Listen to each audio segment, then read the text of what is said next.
How to replace a 2019 GMC Sierra 4-button remote battery. Now here's Sergeant Locksmith to show you how. Let's replace the battery on our GMC Sierra 4-button remote. For this task, you will need your remote, new battery, which is a CR2032, and a flat tip screwdriver. Go ahead. If you have a keyring attached right here, you will need to remove that. Take the flat tip, insert it right in here. Go ahead and rotate.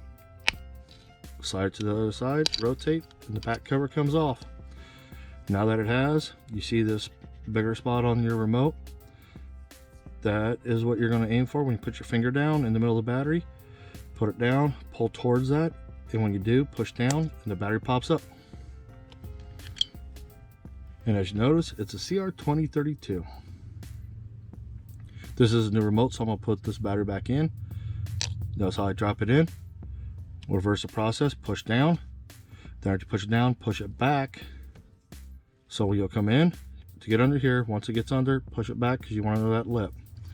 Your back cover has them 3 indentations. Those need to go on first.